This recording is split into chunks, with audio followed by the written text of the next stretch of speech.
नमस्कार, मैं हूं अनुराग चड्ढा। इनसाइड विद अनुराग में आपका स्वागत है। सियासत में कहावत है, दिल्ली का रास्ता उत्तर प्रदेश से होकर जाता है, लेकिन इस उत्तर प्रदेश को चलाना कभी किसी के लिए आसान नहीं रहा। 25 करोड़ की आबादी, यूरोप के कई देशों से भी बड़ा क्षेत्रफल और एक ऐसा इतिहास जहां सरकारें जातियों के गणित और बाहुबलियों के मूल से तय होती थी।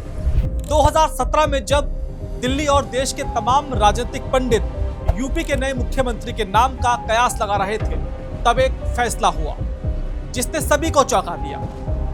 एक भगवाधारी सन्यासी को देश के सबसे जटिल सूबे की कमान सौंप दी गई। सवाल उठा, क्या एक मठाधीश, एक सन्यासी सत्ता का चक्रव्यूह भेद पाएगा? क्या वो जातियों में बटे, अपराध में धंसे और लाल फीताशाही में जकड़े यूपी को संभाल पाएगा?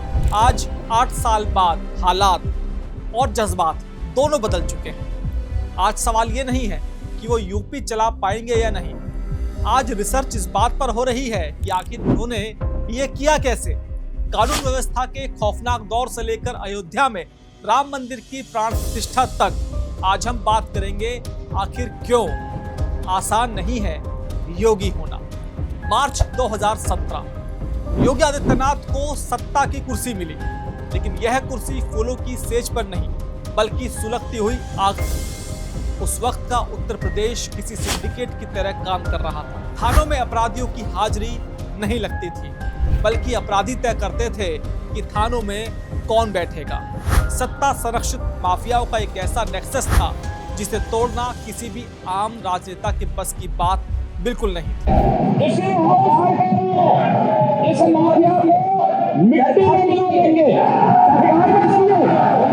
यहीं से शुरू होता है योगी का पहला और सबसे बड़ा ऑपरेशन, रूल ऑफ लॉ, यानी कि कानून का राज स्थापित करना।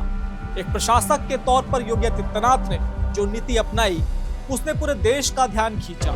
संदेश साफ था, या तो अपराध छोड़ दो या उत्तर प्रदेश छोड़ दो। देखते ही देखते बुलडोजर सिर्फ एक मशीन नहीं रहा, बल्कि उत्तर प्रदेश में न्याय और अपराधियों के लिए खौफ का प्रतीक बन गया।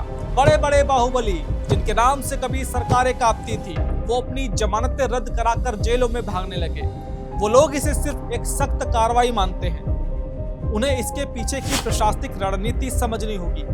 यह सिर्फ एनकाउंटर या डेमोलेशन नहीं था, यह अपराधियों के उस इकोसिस्टम और इकोनॉमिक पर स्ट्राइक थी जो उन्हें ताकतवर बनाने का काम करती थी। उनकी अवैध आर्थिक कमर तोड़ी गई। इस नीति पर मानवाधिकार के सवाल जरूर उठे, लेकिन आम जनता, खासतौर पर महिलाएं और व्यापारियों के मन में जो सुरक्षा का भाव पैदा हुआ, उसने योगी को एक टफ टास्क मास्टर के रूप में स्थापित कर दिया। सत्ता संभालने के कुछ ही साल बीते थे कि एक ऐसी चुनौती सामने आ खड़ी हुई जिसका कोई ब्लूप्रिंट किसी भी सरकार के पास नहीं था। कोविड-19 महामारी। कल्पना कीजिए एक ऐसे राज्य की जहां की आबादी ब्राजील जैसे देश के बराबर हो। जब महानगरों ने अपने दरवाजे बंद कर लिए तो लाखों की संख्या में प्रवासी मजदूर अपने घर यानी यूपी लौटने लगे। यह एक प्रशासनिक दुख स्वप्न था। अगर उस वक्त जरा सी भी चूक होती तो उत्तर प्रदेश में लाशों के अंबार लग जाते और भूख से त्राही त्राही मच जाती। लेकिन उस वक्त एक सन्यासी का प्रशासक रूप दुनिया ने देखा। खुद कोरोना संक्रमित होने और उसी दौरान अपने पिता के निधन का शोक होने के बावजूद योगी आदित्यनाथ रुके नहीं।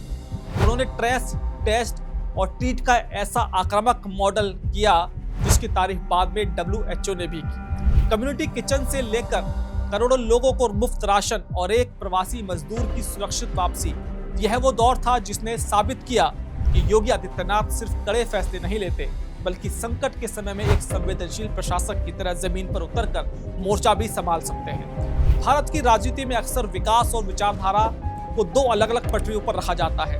कोई नेता विकास की बात करता है, कोई अपनी सांस्कृतिक पहचान छिपा लेता है, और जो धर्म की बात करता है वो अक्सर इंफ्रास्ट्रक्चर के मुद्दे पर फेल हो जाता है। लेकिन योगी आदित्यनाथ के 8 सालों की सबसे बड़ी केस स्टडी यही है कि उन्होंने विरासत और विकास को एक ही सिक्के के दो पहलू बना दिए।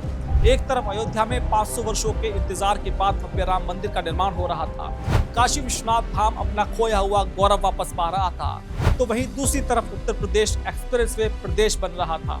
Purvanchal expressway, Bundelkhand expressway, Ganga expressway, ये सिर्फ सड़कें नहीं हैं, ये उस यूपी की नई जीवन रेखाएं हैं जहां पहले गड्ढों में सड़कें ढूंढी जाती थी। डिफेंस कॉरिडोर से लेकर जेवर में एशिया के सबसे बड़े एयरपोर्ट तक और ग्लोबल इन्वेस्टर्स समिट में लाखों करोड़ के एमओयू साइन होने तक यूपी ने अपनी बीमारू राज्य की छवि को हमेशा के लिए दफन कर दिया। यह कोई चमत्कार नहीं था, यह एक सोची समझी रणनीति थी कि जब तक कानून व्यवस्था ठीक नहीं होगी तब तक निवेश नहीं आएगा, और जब तक निवेश नहीं आएगा तब तक युवाओं को रोजगार नहीं मिलेगा। जब हम कहते हैं कि आसान नहीं है योगी होना, तो इसका सबसे गहरा अर्थ उनकी व्यक्तिगत और राजनीतिक दोहरी भूमिका में छिपा हुआ है। गोरक्षपीठ के पीठाधीश्वर के तौर पर एक सन्यासी का जीवन वैराग्य, त्याग और एकांत साधना का होता है। उसे दुनिया की भौतिक चीजों से कोई मोह नहीं होता, लेकिन एक मुख्यमंत्री के तौर पर 25 करोड़ लोगों की आकांक्षाओं का बोझ उठाना पड़ता है। एक शासक को लगातार जनता के बीच रहना पड़ता है, राजनीतिक समझौतों की बात करनी पड़ती है और हर दिन एक नई चुनौती का सामना करना पड़ता है। इन दोनों दुनिया के बीच बैलेंस बनाना आग पर चलने के बराबर है। सत्ता का चरित्र ऐसा ही है कि वो अच्छों को बदल देती है, लेकिन 8 साल तक देश के सबसे शक्तिशाली पद पर बैठने के बावजूद योगी आदित्यनाथ पर किसी भ्रष्टाचार या भाई भतीजावाद का कोई दाग नहीं है। उनका कोई परिवार नहीं है जिसके लिए उन्हें संपत्ति बनानी हो। यह बेदाग छवि उनका सबसे बड़ा राजनीतिक हथियार है।